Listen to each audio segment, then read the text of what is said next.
Welcome all. I'm going to open the meeting at 7:03.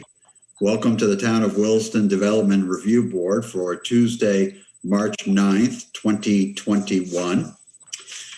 First order of business is the remote public meeting notice. I, Pete Kelly, as chair of the Williston Development Review Board, find that this public body is authorized to meet electronically without a physical location due to the state of emergency declared by Governor Scott in Act 92 as a result of the COVID-19 pandemic. In accordance with the temporary amendments to the open meeting law, I confirm that 1, public access is available by video conference and telephone through Zoom. All members of the board and the public can communicate in real time during this meeting through Zoom. Planning staff will provide Zoom instructions for public participation before the hearings are opened. 2, the publicly noticed agenda, including Zoom web address and phone number. Agendas, material, and Zoom instructions are also provided on the town website, www.town.williston.vt.us. Click on Public Records and Documents, then Agendas and Minutes. Number 3, the public can alert us if a problem during the meeting. If anyone has a problem with access during the meeting, please use the raised hand feature or chat box on Zoom, or call Emily at 802-878-6704, extension 3, and leave a message. 4, continuing the meeting if necessary. If Zoom crashes or the public is unable to access this meeting, it will be continued to April 6, 2021. All votes taken at this meeting that are not unanimous will be done by roll call vote in accordance with the law.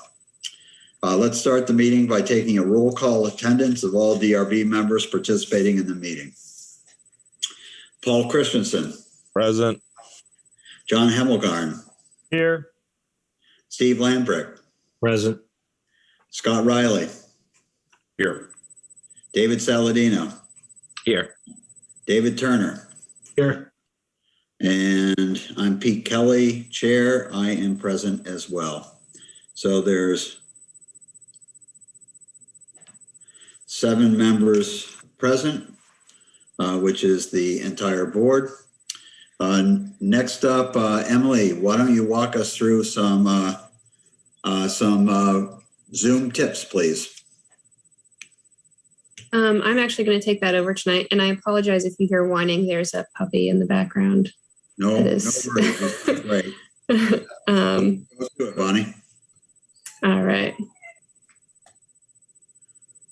So, for those of you that are new to Zoom, we ask that you keep your microphone on mute when you're not speaking to reduce background noise, and webcam use is optional. And if you hear an echo when you are talking, you can lower your speaker volume. The chat box can be used for Zoom questions if you're having any technical difficulties. And you can also use the raise hand function or the chat box if you need to speak to the staff or the board members. And if you're using a telephone, which I believe someone is, you can use *6 to mute and unmute and *9 to raise your hand.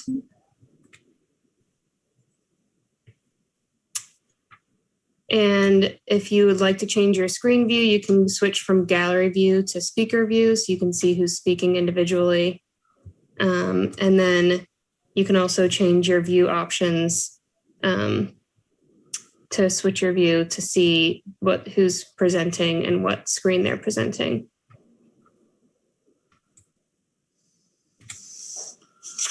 Okay, great. Thank you, Bonnie. Okay, first order of business on the agenda is the public forum. This is the opportunity for anyone present on Zoom or calling in that would like this forum to talk about something that's not on the agenda tonight. Is there anyone out there that would like to address the board? Tim, welcome. Thank you. I just wanted to say hello, and you may remember I was at a meeting a couple months ago, or about a month ago, and I'm with the Forest Run Homeowners Association, and I'm just here to listen and kind of get oriented to how this works. And we're going to be following the Niche Road development activity carefully. And we know that there's nothing on the agenda for that tonight, but I just wanted to explain why I was here and listening. So thank you. Thanks, Tim. Appreciate that. Is there anyone else in the audience that would like to address the board?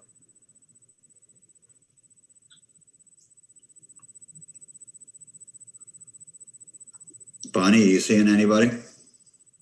I am not. Okay. Okay, next up is the public hearing. We have one application on the agenda tonight, DP 21-10, Netty Real Estate, requesting a discretionary permit to construct a 9,632 square foot addition to an existing building on Krupp Drive in the Industrial Zoning District West. I will disclose that the company that I work for, DEW Construction, has done business in the past with both Netty Real Estate and Bill Niket. I do not deem that to be a conflict of interest, but I did want to disclose it. Before I turn it over to staff, is there anyone else that wants to disclose anything related to the applicant in a business relationship? Okay. Who's got this one? Is this you, Emily? Okay. I'll turn it over to staff. All right, before I get going on the staff report, if the applicants can state their name and address for the record. We'll start with Jacques. Oh, you're muted. Oh, sorry about that. My name is Jacques LaRose. I work for Civil Engineering Associates. We're located at 10 Mansfield View Lane in South Burlington. I'm Bill Niket, representing the applicant. My firm is Realty Bill? Advisors Vermont. We're located at 41 Lambert Lane in Williston Village. Dave Marshall from Civil Engineering Associates, also on behalf of the applicant.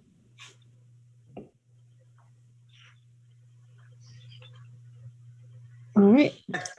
Great. Take it away, Emily. All right, so this is a discretionary permit request to build an addition. And looks like Adobe is not participating right now. 1 second.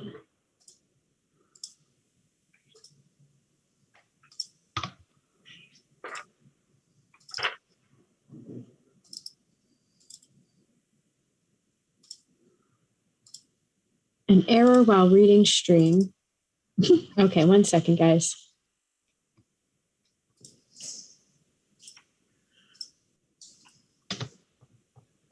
All right, so the existing building is about 14,000 square feet, and they're looking to expand to improve their operations and product storage for Fleet Pride. Fleet Pride provides a full spectrum of heavy-duty truck and trailer parts, as well as some truck repairs. The property is a little over 3 acres. It has access onto town roads. It is not subject to design review. However, it is subject to conservation review with the Conservation Commission. Tonight, we're recommending you take testimony and close, deliberate, and approve this application with conditions as drafted below. I will note there is one condition at the very end where the DRB must make a decision. I'll get into that further. Project history: this parcel was created in 1987, and the original site was developed in 1988. Since then, it hasn't changed much, if at all. The Conservation Commission looked at this application on March 3rd. Their recommendations are included as conditions below. Public Works and Fire also reviewed the application. Their recommendations are included. There is some back and forth with the applicant and Public Works about the driveway culvert and stormwater. The applicant's been following up with DPW and is aware that DPW needs to sign off on final plans before Planning and Zoning can approve final plans and permits. We have not received any public comment at the time of mailout, nor have I received anything to date. Motor vehicle parts and repair is an allowed use in this zoning district. The front yard setback is 35 feet. The building addition goes right up to that front setback, which is allowed. You will see in the plans that the sand filter for the perimeter is within the setback, and that's part of stormwater. That's okay in the setback. Outdoor storage is existing and proposed to remain at the rear of the building. Up next, vested rights, nonconformities. So the site was developed in 1988. The gravel storage area is shown on that site plan and extends into what is now the watershed buffer. I'll get into this in a little more detail further down, but I want to remind the DRB that you do have authority over existing nonconformities when a substantial change is proposed. This power is limited to requiring work that is reasonably proportional to the scale of the proposed development. And we'll go into that further in watershed health. Access, this property has 2 curb cuts onto Krupp Drive. They're going to relocate the western curb cut to accommodate the addition. And they've been having back and forth with Public Works on making sure that Public Works is happy with both curb cuts.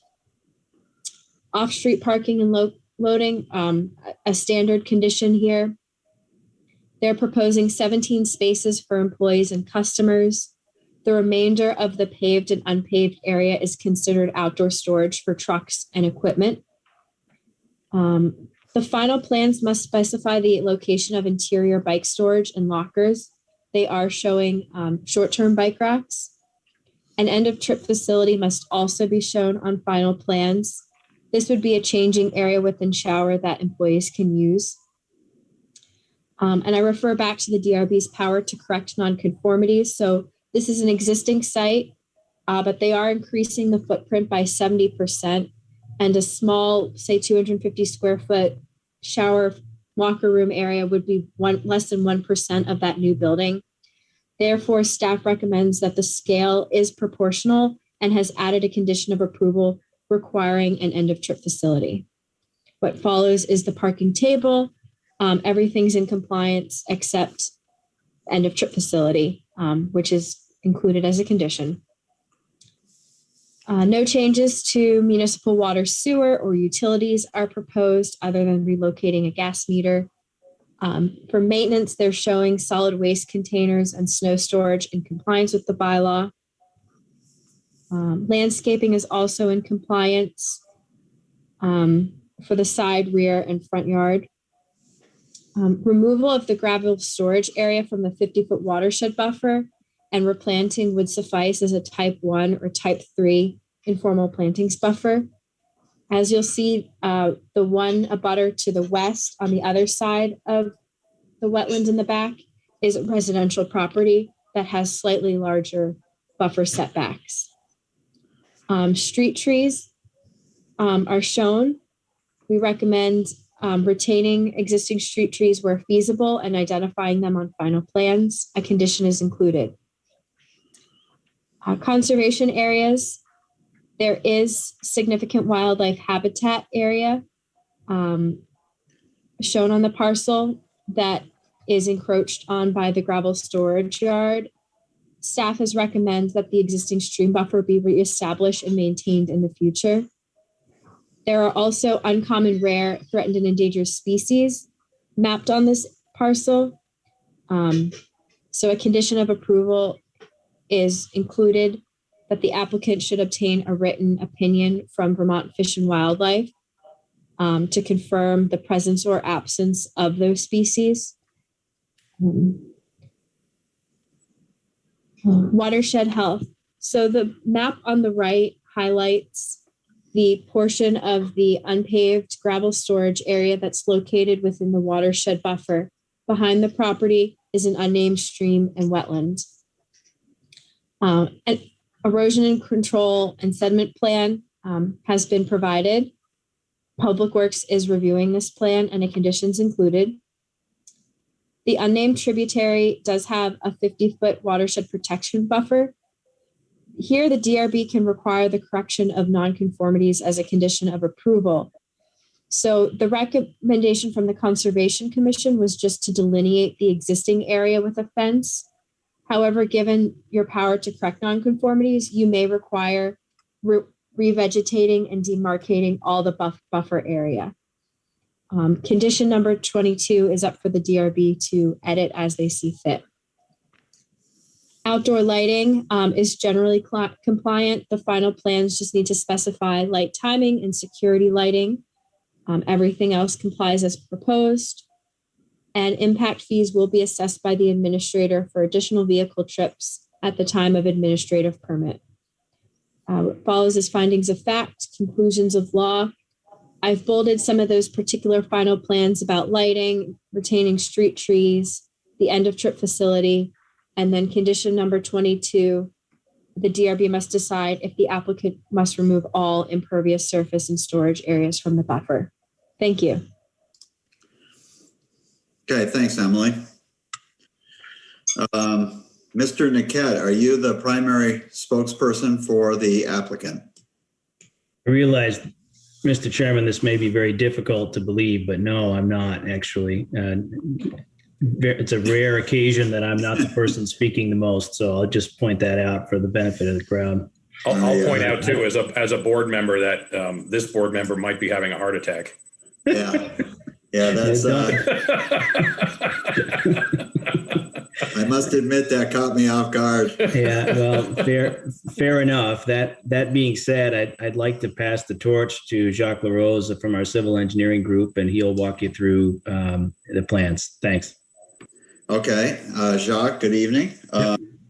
So you're welcome to walk us through the plans. I would ask that you do it in a expeditious way, because this is really a pretty straightforward application.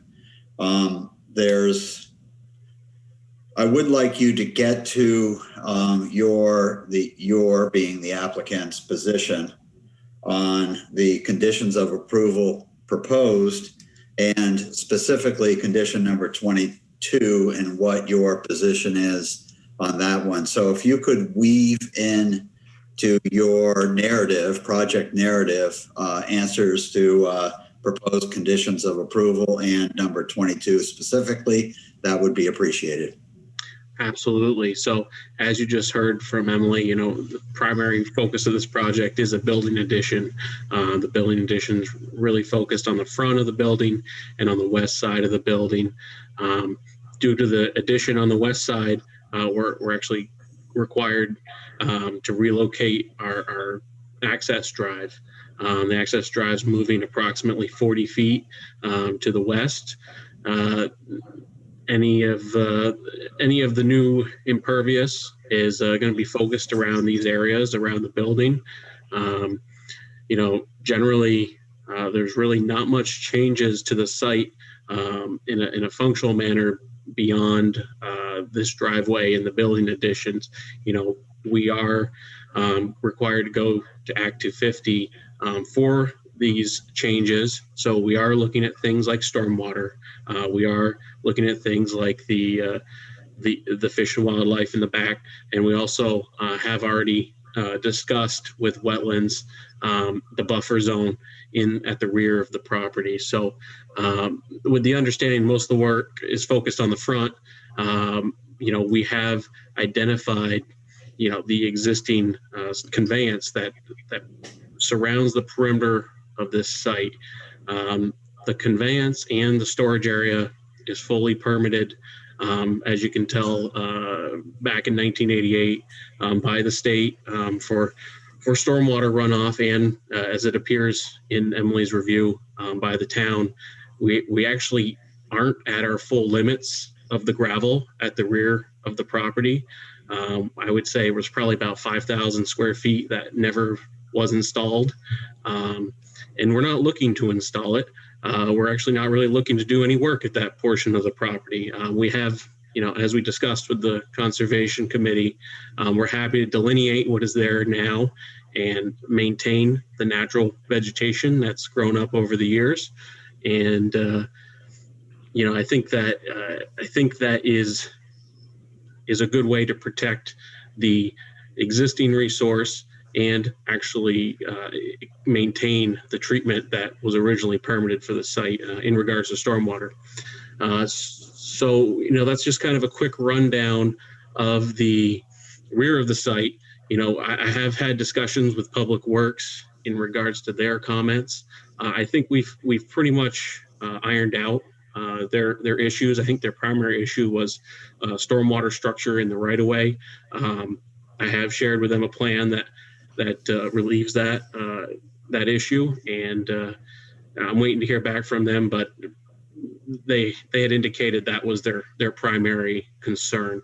When it comes to the driveway, we're actually a non-conforming driveway now in regards to separation between this driveway and the neighboring driveway to the west. But functionally, we're moving this very, very short distance between the two entrances. I don't have any concerns with being able to access and navigate, vehicles entering and exiting this driveway, especially with the low volume of traffic that you would see from this site being a truck maintenance facility. So, and limited number of employees. You can tell that by our just from our parking evaluation. So that's kind of a quick rundown of the site, the issues that we've discussed and I believe resolved. I'm certainly happy to take questions, especially on the wetlands correspondence, which we have provided. So if any of the board members had a chance to review that, the state sees this activity at the rear of the property as an existing condition that they don't want to get worse, but we may continue to maintain it. Okay. Bill. Thank you, Mr. Chairman. Bill Nicat from Realty Advisors Vermont. So just specifically to your question about the conditions and our position on them, I think we're generally fine with them, with a couple of exceptions. The proposed condition 22 was actually recommended to the Conservation Board. We spent in exactly that format. We spent considerable amount of time talking with them about how that would effectively make the property unusable to the single tenant of the project. They make considerable use of that area for storage. So if that condition were imposed as part of an approval, it would effectively deny the project. So I just want to make sure that we're clear about our position there, that we're not disputing that the ordinance in a convoluted way does provide for the correction of nonconformities, but as a practical matter, not being able to use that particular area to store trucks while they're working on them would make the property unusable to the tenant, and therefore it's an unacceptable condition on our side. We did discuss this at some length and offer several other measures to the Conservation Board, and I thought we had a great conversation, which ended with them removing that recommendation from the staff report and replacing it with the recommendations that are in your condition of approval number 3. And those particular conditions are the ones we discussed with them, and we're fine with them. And we think that that's a sensible way to go about it. Just keeping in mind that this is a fully permitted storage area that isn't fully being used at the maximum height or the maximum amount. So the idea here is that we're going to go in here and demarcate that particular area and do the things the Conservation Board thought were prudent, which includes maintaining a significant buffer that does exist there that's vegetated already, and allowing that area to sort of re-establish rather than mow it or continue to take care of it as a landscaped area. So that's one issue. The second issue is we understand and appreciate that all commercial activity has end of trip facilities required now. This tenant is not excited about having to provide it. There was a limited amount of space to give these guys the space they wanted in their expansion, and they are not interested in having an end of trip facility. They asked us to ask you whether it would be possible to provide the required bicycle storage, but it's a discretionary matter as to whether you bring that nonconformity up into compliance. And these are diesel truck mechanics who aren't riding their bikes to work, and it's not something the tenant wants. So I was asked to ask you if that was something that you would consider waiving in this particular instance as a second issue. And then finally, on a very technical point of view, there's a condition that effectively says satisfy whatever Public Works has commented on. I think Jacques done a great job of dealing with all of the sort of technical issues. But just to be perfectly clear and a little bit anal, one of the conditions or one of the concerns that was raised was the location of the driveway itself and the fact that it's not far enough away from the driveway next door. Obviously, this is the only place that driveway can go. So we have provided a response that we think is sensible to talk about how, as a practical matter, the level of nonconformity hasn't changed. We don't have confirmation from Public Works that they're satisfied with that, and sort of an open-ended condition that says satisfy Public Works, might reasonably include someone saying that that driveway doesn't work, and it's kind of a key part of this project that these folks can, get in and out the way they need to. So it would be great to have some indication from this group that the proposed exiting location on the west side is in fact an acceptable situation. We're more than happy to deal with all of the technical things that they've asked for. So with that said, I think that summarizes where we are, and I appreciate your time. Okay, thank you, Bill.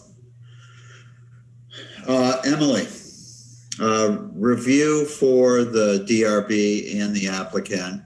Are the DRB's ability to trump Public Works, or do we have to abide by their recommendations?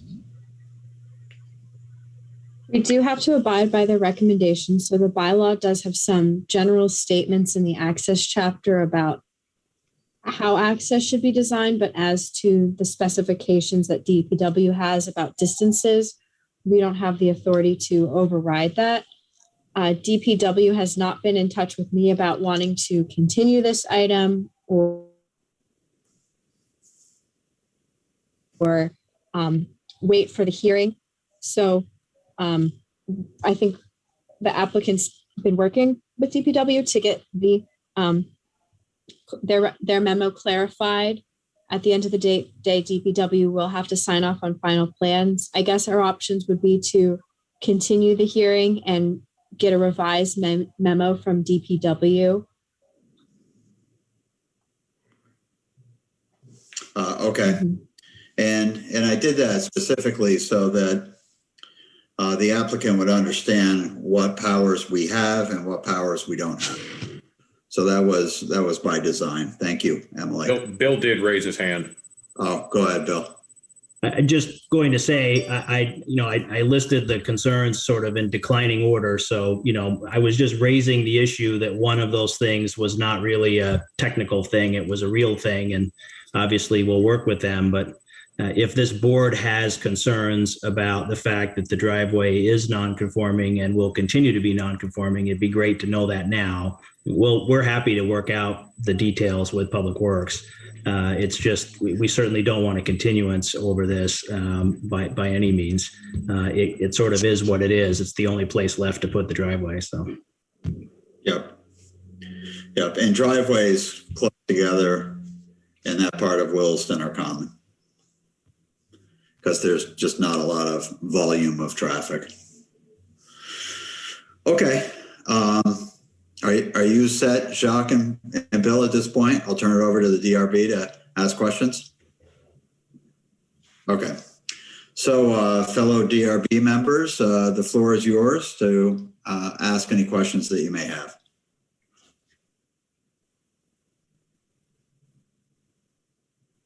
Jacques, I had just one question on the landscaping plan. Is the plan, looking at the last sheet of the plan set, it looks like the landscaping plan has a lot of landscaping proposed for the front yard. Is that the plan? Is the plan to rip out all of the existing vegetation and plant new? Yeah, so the existing condition, David, is a large berm Yeah. that has to come out in order to install the proposed stormwater facility that's being built in the front. I see.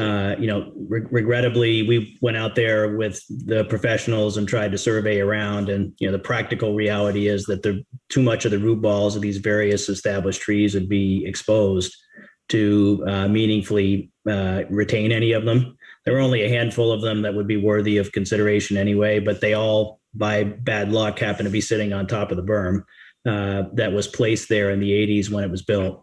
So what you're looking at there is effectively what you suspected, which is that the existing landscaping's removed and the regrading occurs, and then there's a full replacement of landscaping across the front.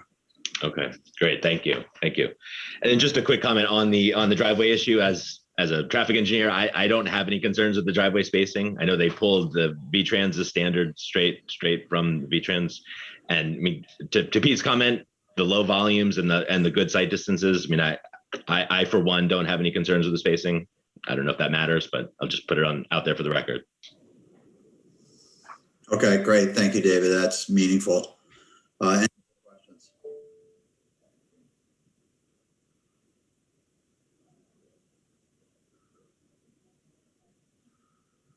Sorry about that. I had to unmute myself. This is John Hemmelgarn. I'm looking at the overall location plan in the set that you gave us, and I see the trailers and whatnot. I think those are trailers parked out back in the area that we're discussing, where they're kind of backed up to the back end of the gravel area. Is that right? That's correct. Yep. I see an awful lot of space that's empty in front of them. Is there any reason those can't be pulled forward some and make maybe a little more efficient use of the space if you did restore some of that buffer behind? Yeah, that's a good question. I would say you're looking at a very small snapshot in time with that ortho photo. Just from being to the site, there's trucks parked in that area in front of those trailers every day and being constantly moved in and out. So I believe the whole area is being fully utilized, and I'm sure the owners, I believe the owners have shared that same sentiment with me, is that they can't lose any additional storage. Yeah, I mean, I think I don't want to speak directly for the tenant, except to say that we did discuss this with them when this condition concept was raised with the Conservation Board, and the owner did discuss it with the tenant. And the reality is that they do feel that they fully utilize that space and that it's critical to them staying on as a tenant. And we're obviously not going to build an expansion for them if they're not going to stay. So that's from our point of view, there's that. I mean, again, I just emphasize that what's on the ground today is less than what's permitted. And that particular area does drain to the swale area to the west, where it flows, into a permitted stormwater system. It's not like this is not a situation where there is not a buffer between the development and the resource. It just doesn't happen to be the 50 feet of depth that's there now. But the Conservation Board felt that because the space is fully vegetated and has other aspects to it that improve the functions and values, that demarcating what's there would be, from a resource perspective, a reasonable compromise. Okay. I think, and I understand what you're saying, and I'm not insensitive to that. On the other hand, once this addition goes on, or if this development happens, it seems extremely unlikely that there's much space on this site for additional development. And this is essentially the last chance that the town would have to reestablish this buffer that by law should be there.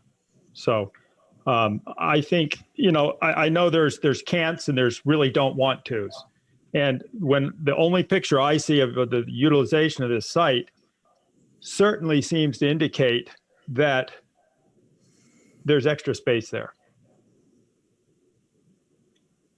I'd like to add one point myself, and that is, we hold everybody accountable for these buffers. I can't recall the last time, if ever, there was ever an exception made. I guess that's the only thing I want to say. Yeah, I think our position is that the ordinance is clear that nonconformities are allowed to continue when they're in compliance with their permits.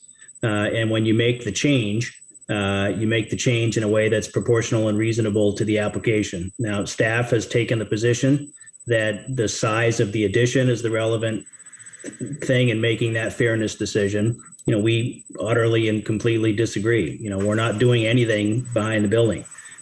So we're not changing any aspect of the drainage. To the extent we are changing drainage in the property, we're improving it. We're leaving the property far better than we found it. So there is a path for the board to correct nonconformities, but I think it's eminently clear when you read it, it's intended to be proportional to the proposed change. And I think the relevant aspect of this is that there isn't any change being proposed to that area other than we are volunteering to take away some permitted area permanently and demarcate that area the way the Conservation Board asked for it to be demarcated.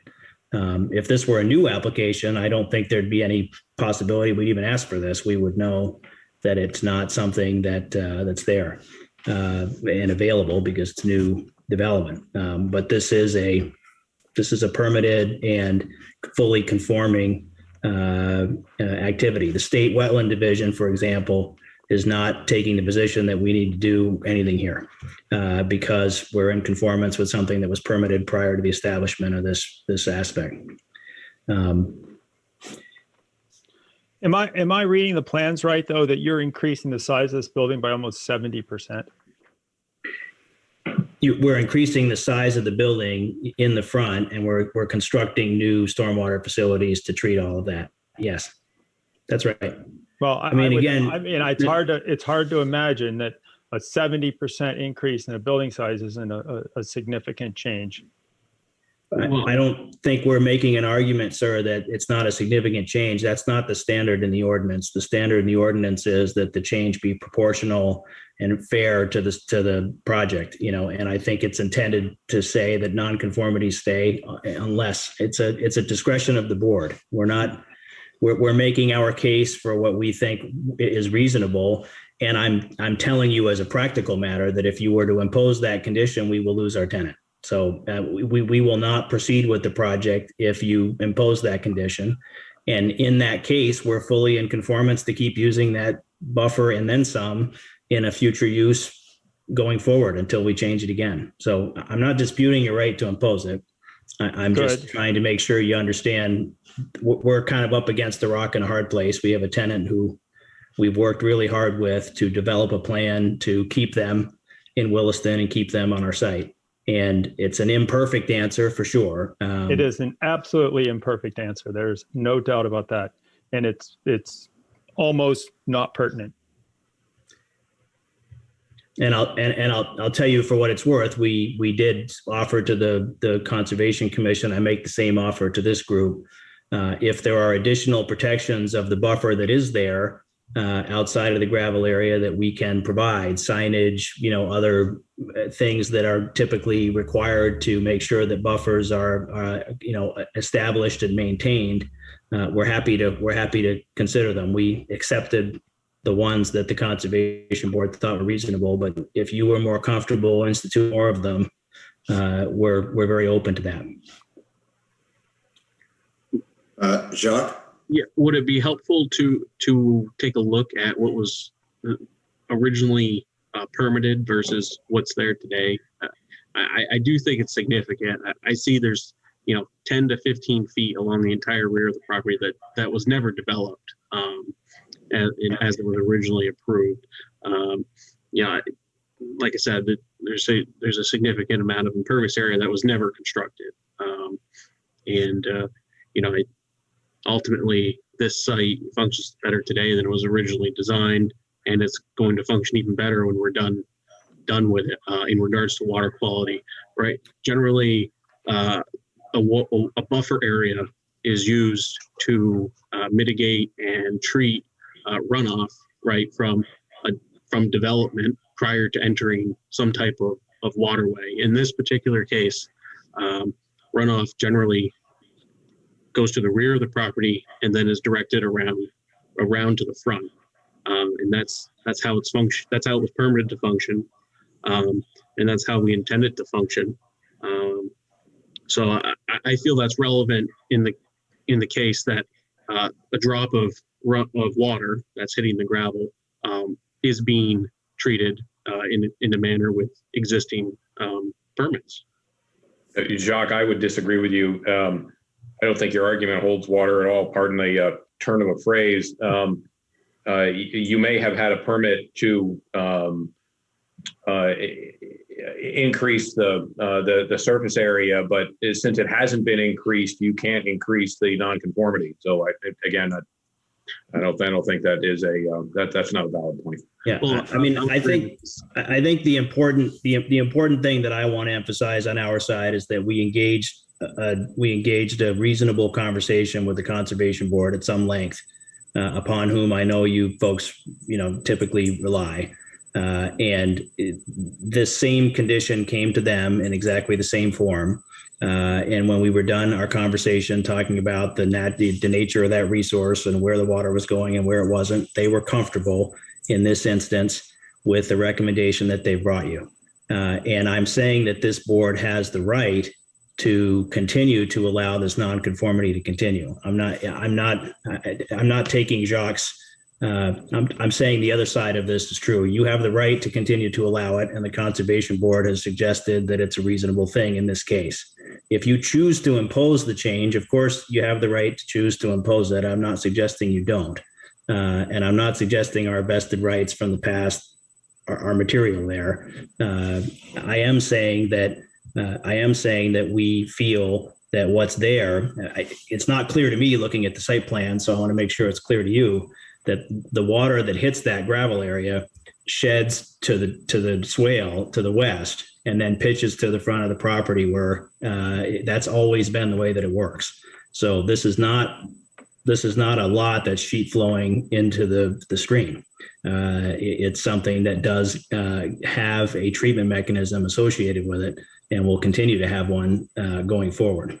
So this really a question of whether the 50 feet has to be imposed.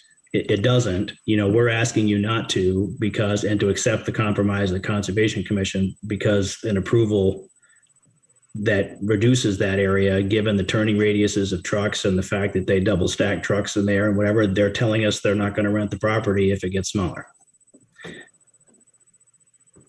How do you keep the stored snow that's at the back of that area from going back down into the stream when it melts? Yeah, so the snow storage is shown for illustrative purposes. Right now, the site is designed to have a drainage swale around the rear of the property and drain to the front. I'm not seeing that swale. I see it on the side, but not along the. Yeah, it's very, very, very flat out there. I was out there last fall, and there's a noticeable berm at the rear of the property that would prevent runoff from going directly into the stream. It's actually quite a sandy site, so seeing runoff is an unlikely. Well, from when I was out there, I didn't see any indications of erosion or anything like that. But it certainly would be untreated water. I think that's incorrect. So, like I said, the stormwater runs to the rear of the property. There is some slight drainage features at the rear that actually direct the stormwater around the sides into the front. I think John's question was specifically when we have a very snowy winter and there's a significant snow storage in the back, is all of the runoff using this swale that you just described, Jacques, or does some drain into the tributary? No, I don't believe any drains into the tributary directly. I think you will find snow storage is probably mostly done on the west side of the site, where we can actually have it shown a bit larger, because that's a convenient area to push it into, where there is a more defined drainage feature, as John was hinting One at. of the reasons that we landed on this idea of establishing a hard edge to the gravel, the existing area with boulders or bollards or whatever it was, I think boulders is where we landed, was that we wanted to force the snow storage to happen within that defined area. Going forward, that was a concern that was raised. So if there's an alternative mechanism you'd rather see to control that, whatever it might be, we're very open to that. Where it's not, our intent is the gravel area that's there is intended to be the full utilization of the site, not the gravel area plus wherever somebody's going to push snow. So we're perfectly willing to establish a very hard edge at the back of the property, within what's currently being used. We're just asking that it not be reduced to the level that staff has suggested. Okay, I got it. So if there's something better than boulders, we're all about it. As we all know, we can create a condition of approval says you won't store snow there. We'll accept that, but skeptical viewers may feel differently about it, and so a hard edge probably makes more sense. Okay. Any other questions from the DRB? What is stored in the trailers that are stored back there? Is it material for repair, or are they just trailers being stored because there's no place else to put them? It's not my current understanding that that it's materials relevant to the business. I think these are trailers that are being stored there because they're various trucks or whatever. It's because they're being worked on. They're in the queue. They're in the queue for some repair of some sort, is what my understanding is. Okay.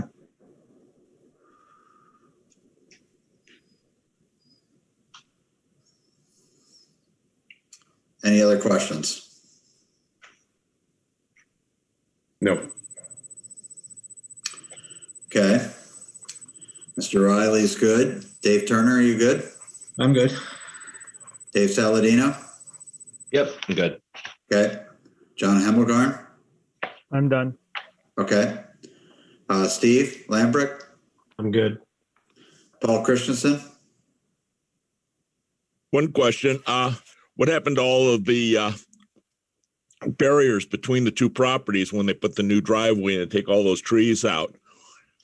Are they going to there's no room to put anything back there. So it's just going to be building to building. Is that a problem? So let me try and address your question, Paul. So what we've done is we provided a very dense landscaping plan that meets the particular type landscaping that's required between the neighboring property line and the access drive. Like I said, it's going to be heavily landscaped, essentially to meet that intent of buffering. Well, the reason I asked the question is based on your diagram you have there. It doesn't look like there's more than 5 feet to the property line from the driveway. There will be 9 feet in accordance with the landscape buffer. Oh, but 9 feet? Okay.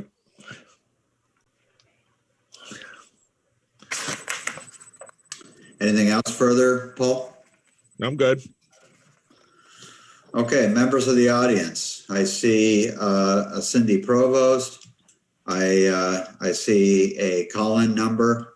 Is there anyone from the audience that would like to speak and address the board?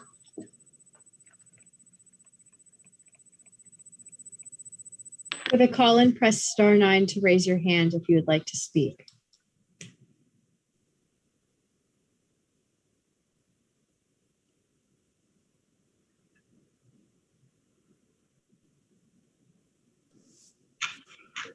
Are you seeing none, Emily? Yeah, no raised hands. Okay. Okay, last call for questions, the DRB, or if the applicant has any closing comments.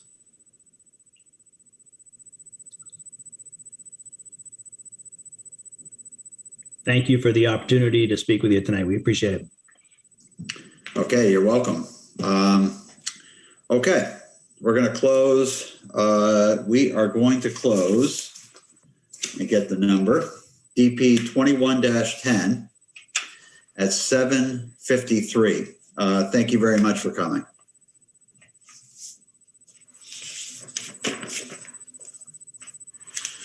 Okay, next up on the DRB agenda is agenda item number 3, other business. And I believe staff has an update for us on New England Chimney Supply specific plan, and FYI of what's going on, as well as the process that is being followed. Emily? Yep. So New England Chimney Supply is proposing an expansion onto two adjoining properties that are currently residential. So the only way they can move forward with their proposal is to do a specific plan. This is a really rare tool in the bylaw. It doesn't get used often. It's a set of amendments to both the zoning bylaw and the town plan, developed in consultation between the applicant, staff, and a committee established by the Planning Commission. So what the Planning Commission may choose to do is establish an advisory committee, and they can look for representation from other boards. So far, John Marcotte from the Historic and Architectural Advisory Committee has volunteered. Because this is on Williston Road in a design review district, they have experience with Chapter 22. They're looking for a volunteer from the DRB. There'll be 1 or 2 people from the abutting neighborhood, maybe someone from Green Mountain Transit, and one of the Planning Commission members. Let me pull up the memo. So where the Planning Commission is at in the process now, a community meeting is being scheduled for April 6th. Later this week, and a butters letter will go out to the neighboring property owners. They'll be invited to the community meeting. I can pull up the flow chart. After community meeting, the Planning Commission decides, is a substantial benefit proposed or not? And then the advisory committee would work on developing the specific plan. Lastly, would go through that formal adoption process. What the committee responsibilities would be, starting with a kickoff in May, probably involving a site visit, about 4 meetings on Zoom, and then returning to the Planning Commission. Target date right now is July 20th with a draft amendment.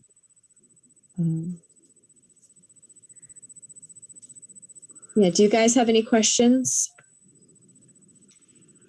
Emily, does the specific plan result in permanent changes to the development regulations, or is this just kind of for this application? Both. It's permanent changes to both town plan and bylaw that reference the specific application. So if their project doesn't go through, then they would have to amend the specific plan approval if they want to make a significant change to what they're going to do. Mm-hmm. Mm-hmm. So just to clarify, Emily, if the specific plan is approved by the select board, but the applicant's plan does not move forward, the specific plan stays in force and follows the property even though the project is dead? No, I don't think that's true. So if it's for New England Chimney Supply, say New England Chimney Supply decided that they don't want to move forward, then the specific plan is void. Yeah, okay. Unless that would certainly make sense. That makes more sense to me too. Right. So yeah, I think so, because they're basing it on Planning Commission is deciding, is there a substantial benefit being proposed? And there's a list of a criteria that have to be met in Chapter 9. The first substantial benefit is jobs. They're retaining existing jobs, and the proposal allows for a 10 to 20% increase in employees. Currently, they have 80 employees. Jobs can only be used where a second substantial benefit is proposed. They are proposing infrastructure in the form of a bus pull-off for Green Mountain Transit and a shelter. So what the advisory committee would do would follow the charge from the Planning Commission and draft amendments to the town plan and bylaw. There might be some modifications to the project proposal along the way to make sure all parties are satisfied, and then bring an amendment forward. So assuming this application does make it all the way through specific plan approval, it would be coming in front of the Development Review Board for a discretionary permit. And in the staff report, we would say, yep, chapter whatever of the bylaw is amended to change the zoning districts or whatever needs to happen for this project to move forward. After specific plans approved, it's just standard discretionary permit approval.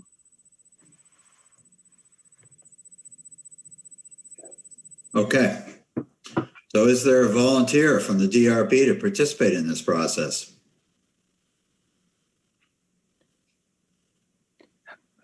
I have interest, which is probably I probably just raised my hand.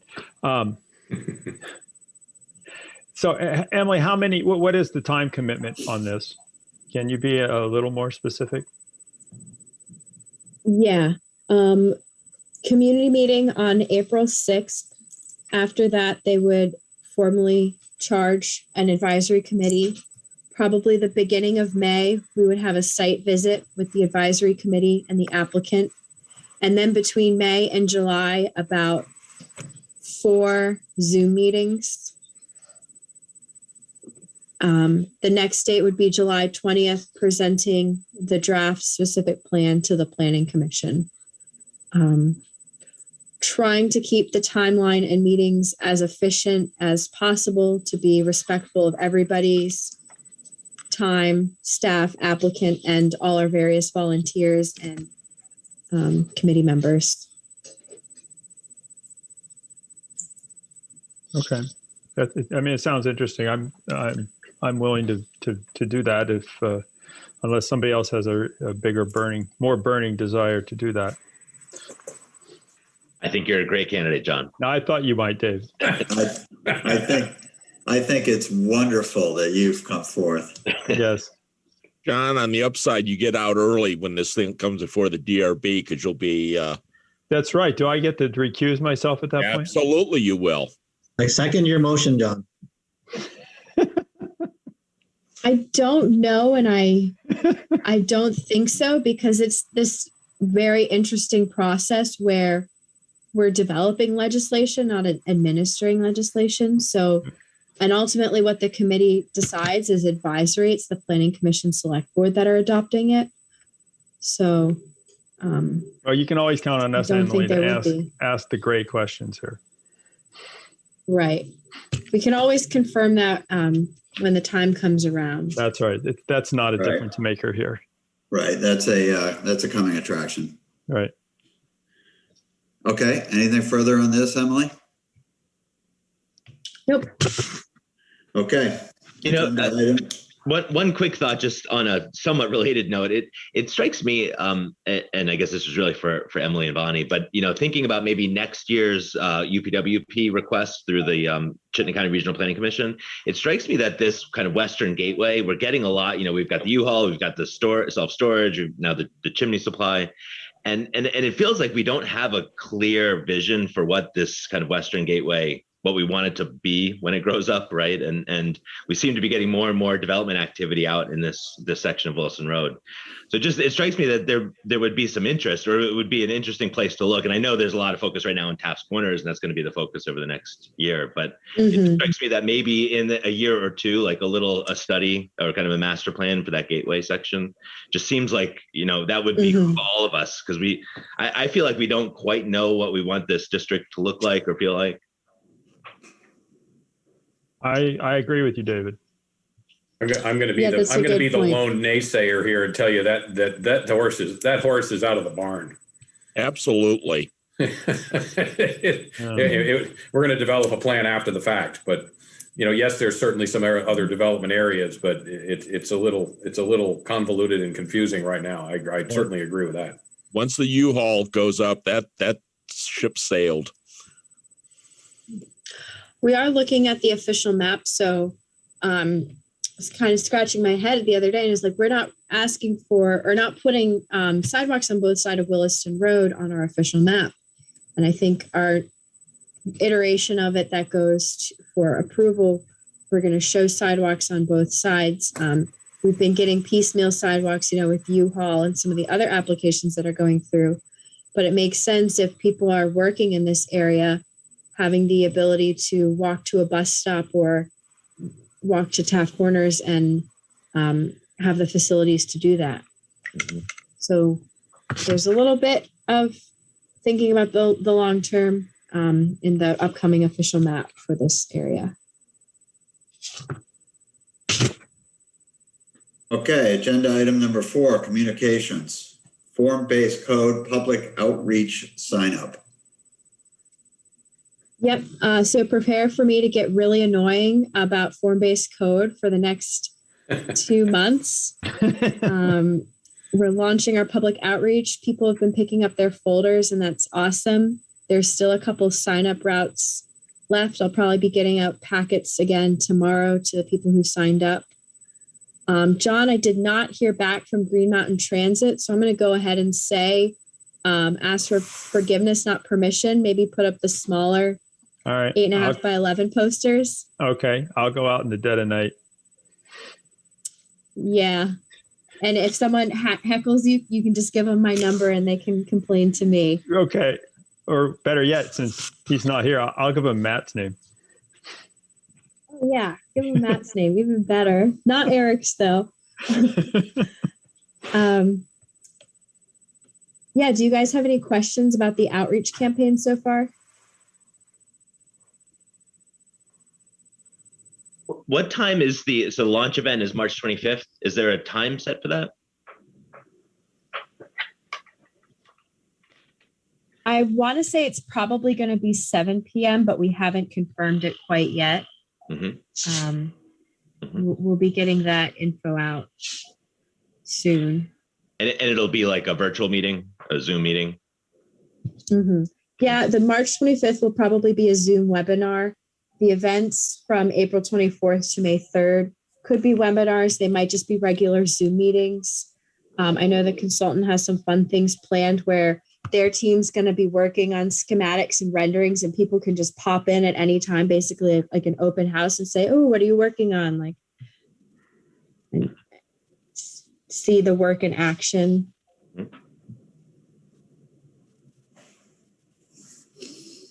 Okay, and further on agenda item number 4. Okay, at this point, we are going to go into deliberation. So Tim, I think Tim and Cindy are the only 2 left.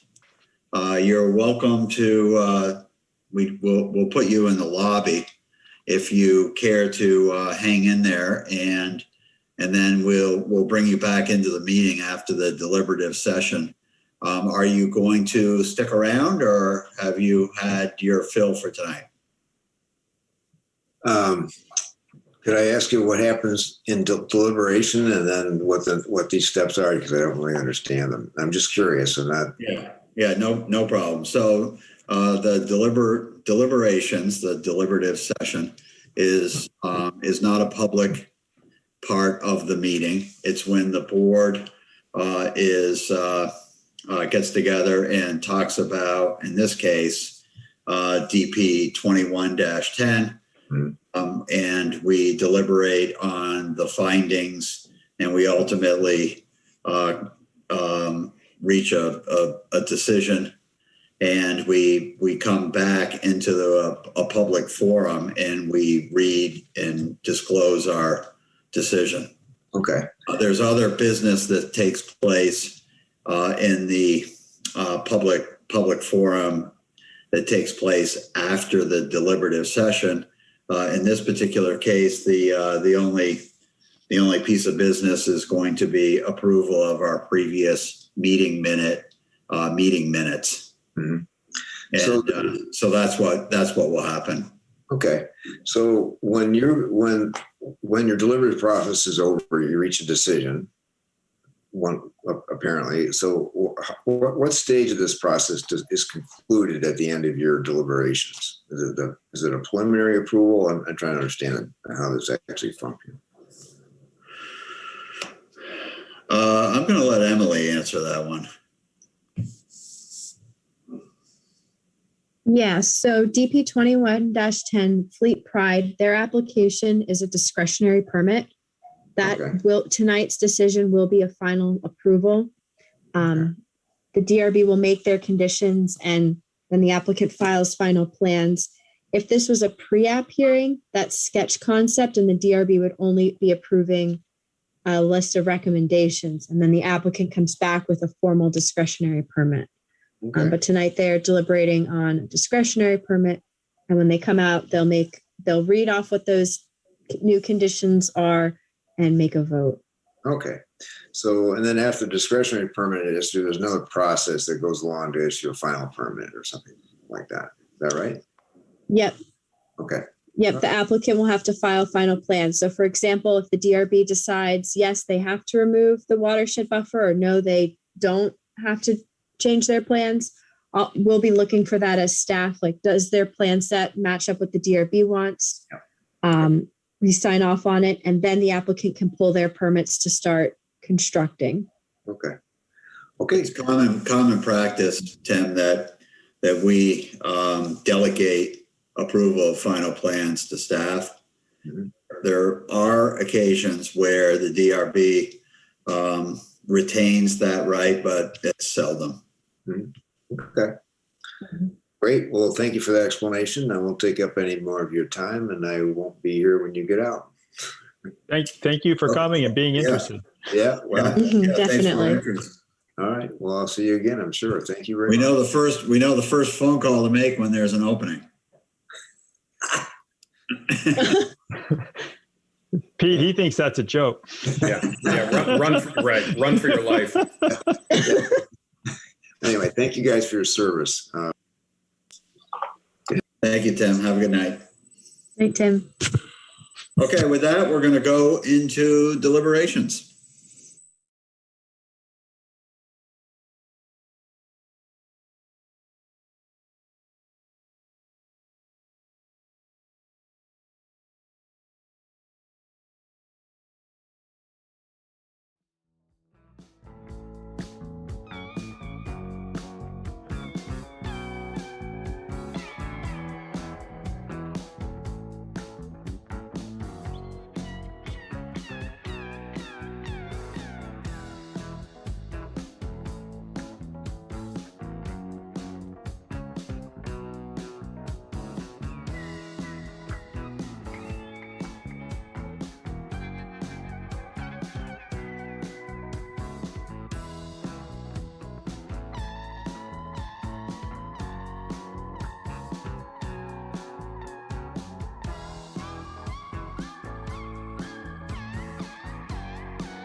All right, we're good to go.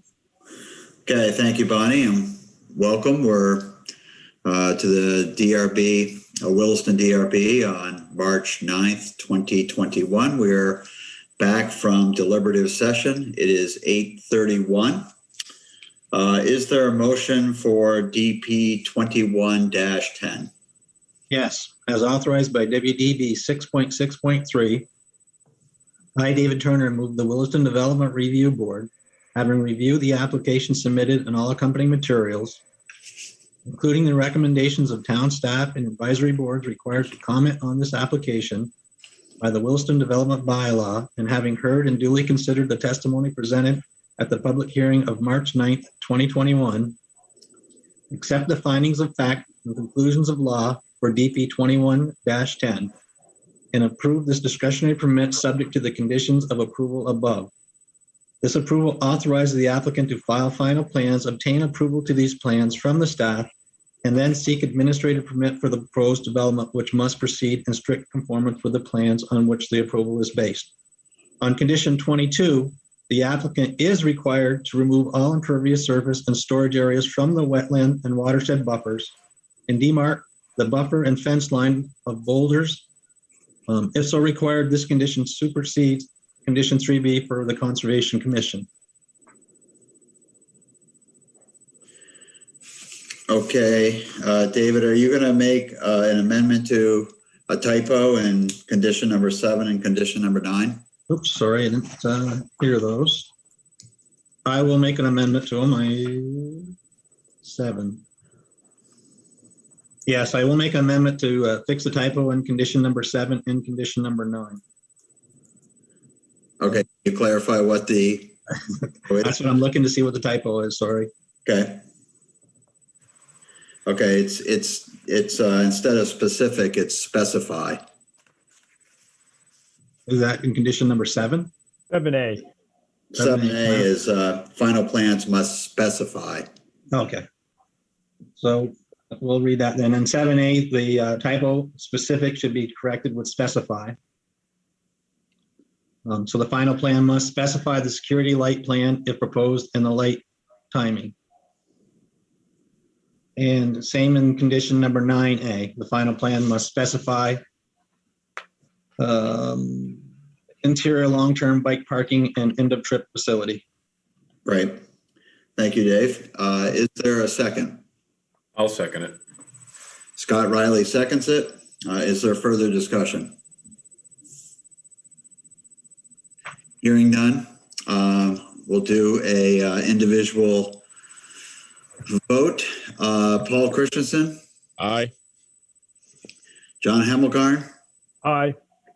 Steve Lebrecht. Aye. Scott Riley. Aye. Dave Saladino. Aye. Dave Turner. Aye. And the chair is an aye as well. It's unanimous, 7 in favor, none opposed. Motion carries.